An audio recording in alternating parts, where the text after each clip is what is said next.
So welcome my friends, this over here is MSI Z690 ACE motherboard. Like very high-end gaming motherboard, but if you're a creator, you should be still very interested in this because it has 5 M.2 storage options on the motherboard. Not like with any cards or extra expansion cards. On the motherboard, 5 M.2 slots. They're all PCIe 4.0 capable. Let's have a look at this motherboard. Licensing Windows has never been easier and cheaper. Go to whokeys.com, search for Windows 10 Pro license, or click on the link in the video description below. Purchase the license and use the code TN20 to get a 20% discount. Paste the key into the activation settings and you're all done. By the way, this license also works for Windows 11 when upgraded from licensed Windows 10. Check out whokeys.com in the video description below. Okay, let's open it up. Look at that.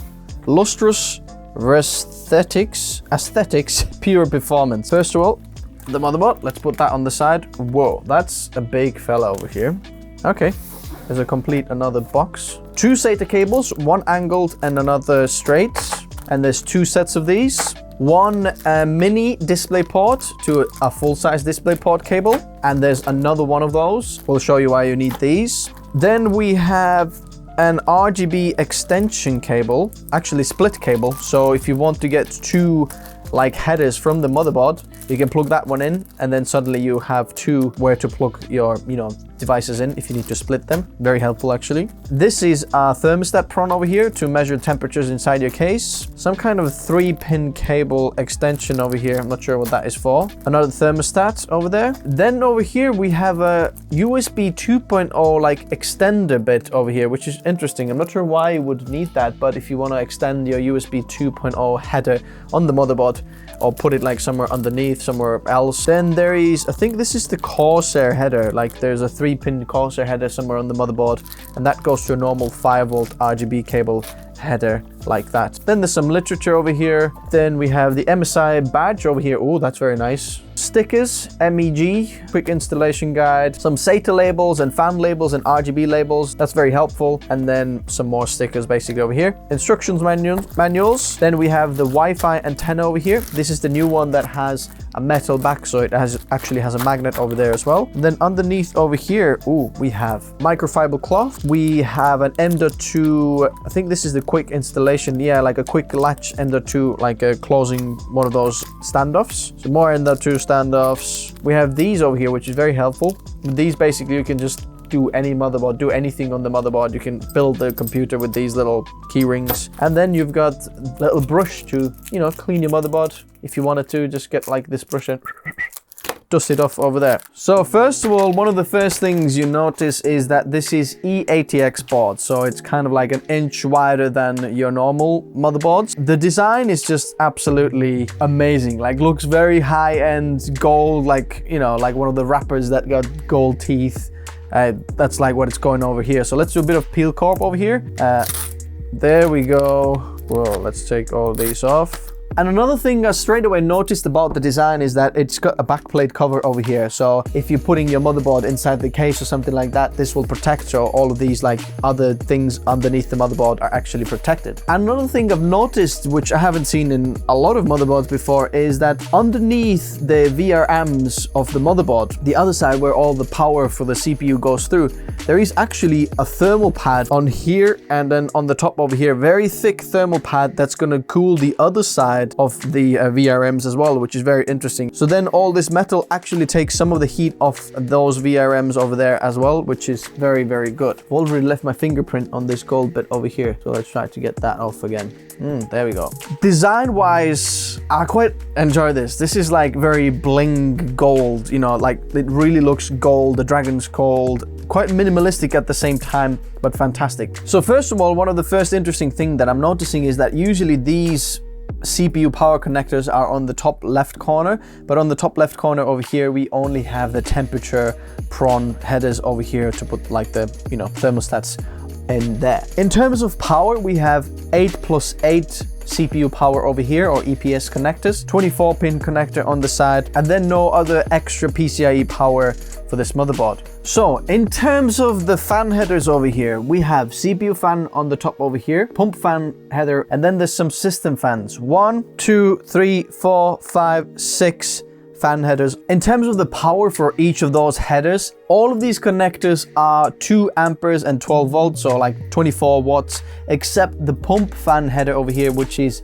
3 amperes, so altogether 36 watt header over here. Then on the top right corner, we have the Dr. Debug. You know, if you have any error codes, they're going to show over here, or if you run it in default in there, it can also show you a CPU temperature over there, which is very, very helpful. So moving down over here, we have some RGB headers, and there's one 5 volt over here, and then there's one Corsair header over here, and then in the box, remember, there was a cable that you can connect to here, and then you get the normal 5 volt header that you usually get on any of your RGB devices. Then there's another 5 volt on the bottom right over here, so 1, 2, 3 altogether of the 5 volts, and then there's one 12 volt on the bottom left corner. So moving on over here, there's a few connectors, and this is very interesting. They are front panel USB-C headers, and both of them are 20 gigabits in speed rated. So USB 3.2 Gen 2 X2 slots, both of them, which is, I haven't seen any of those. In fact, I don't know any cases that support 2 USB Type-C front panel headers.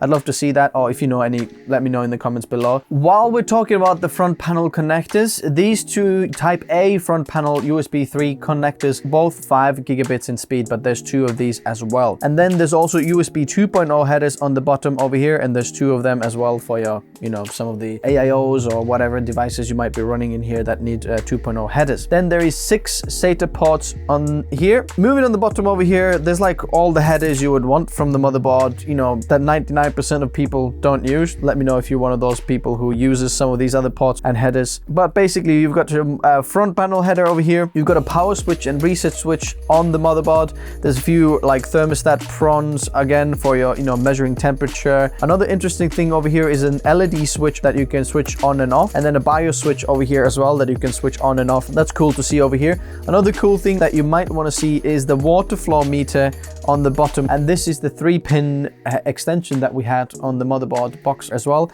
So this is 3 pins, looks like a PWM connector or like a fan connector, but it's just 3. So if you're water cooling your PC or doing like a water cooled build, then this will be very helpful. Some more sensor headers, and then finally front panel audio over here. So let's open up these M.2 heatsinks and let's have a look what's underneath. Interesting thing over here that I'm seeing is that it looks like there's another M.2 over here as well, but this is just literally for design. There's nothing underneath. It's not cooling down anything.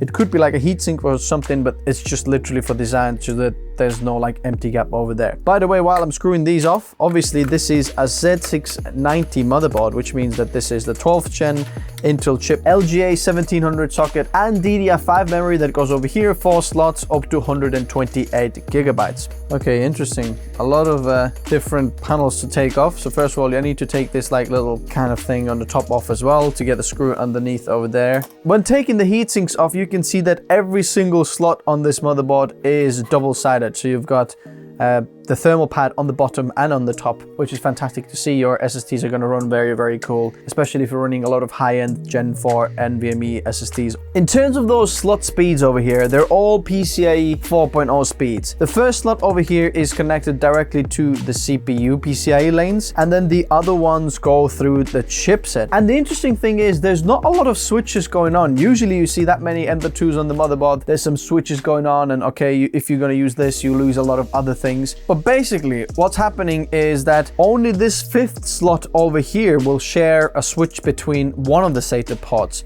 So if you put an M.2 over here, then you're gonna lose like the 7th SATA port over here. Where the heck is 7th SATA port?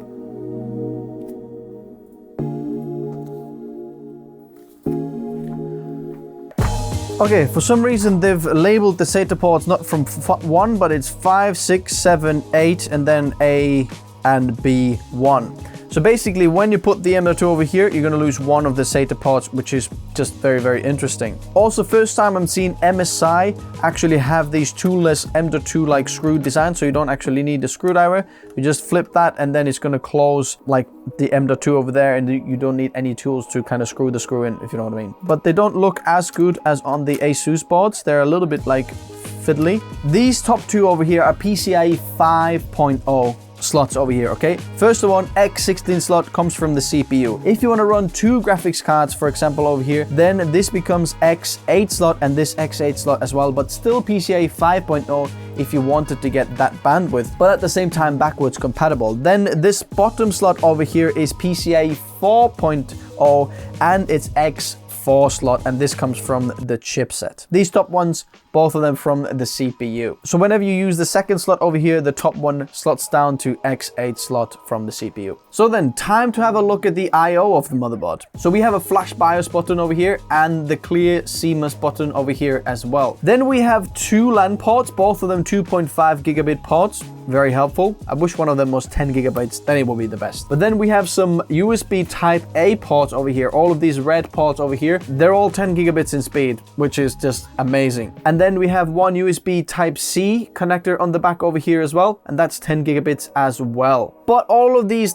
10 gigabit ports over here are in a hub together, so they share the bandwidth, so you can't get like 10 gigabits out from all of these at the same time, but from most of them. Just so you know, if you expect to plug in like lots of like external hard drives, SSDs to these over here and then start pulling like these in, then you're not gonna get 10 gigabit speed from all of them at the same time. Then we have 2 Thunderbolt 4 connectors over here, 40 gigabits in speed bandwidth altogether plus video output, which is awesome, and that's why we have these mini display port cables over here.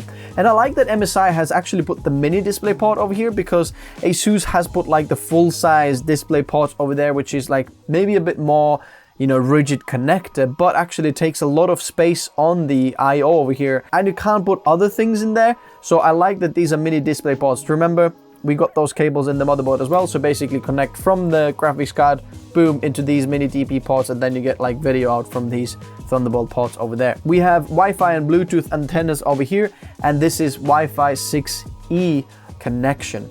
Then we have an optical out, and then lots of audio, other inputs and outputs over there. Fantastic. Pretty much packed full of features over here. To me, like the only downside over here is the 10 gigabits port over here. If that was there, it would be ideal. So then, this is very high-end 12th gen motherboard, and to be honest, like there is not a lot of compromises here made. You can pretty much have all of the M.2 storage full, lots of capacity, and they all run like full fat speed. You're gonna lose one SATA port, but I think if you're gonna get this over here, I doubt you're gonna be using all of these SATA ports. Like, let me know in the comment section below if you actually need all of the M.2 storage and all of the SATA ports. I doubt you would really need that. You'd probably be connecting to a NAS or something else if you'd be buying this, but to be honest, absolutely fantastic board. Now, it is quite expensive and a very high-end motherboard. You can see it from the design and all the features, like no compromises made. And 2 USB Type-C front panel connectors with 20 gigabits in speed. That's it's just insane. So Ace, it's pretty ace in terms of the like scale of things. It's aced it absolutely amazing. In terms of the power delivery for those 12th gen chips, very, very good. There's a 19 plus 1 plus 2 power stages, and all of them are 105 watt smart power stages. SPS, yeah. So you're gonna get plenty of juice for your 12900K, which most likely you're gonna be running in here. So as a creative person, what do I think about this motherboard? First of all, obviously the specs, they're absolutely insane. To see that many M.2 slots, a lot of fast connectors like from the back and from the front, it's insane. A lot of good power delivery to the chip, I'm happy to see that. So kind of ticks every single box. Like the only thing that I would like to have seen in this board is the 10 gigabit Ethernet. To be honest, I'm paying quite a lot already for this motherboard, so to have one of these ports as 10 gigabit I think would have been like, that's perfect. We get the Thunderbolt ports over there, so I guess you could get like a, you know, converter from Thunderbolt 4 to 10 gigabit Ethernet or something like that. I still would have loved to see this like plugged into over here, because 2.5 gigs one goes to like your internet and then the other one to your NAS or something like that. I'm super impressed by the 2 front panel USB Type-C 20 gigabit ports, but I don't know a case that supports that. Let me know if you know. Other than that, I think it's pretty interesting. I'm loving it.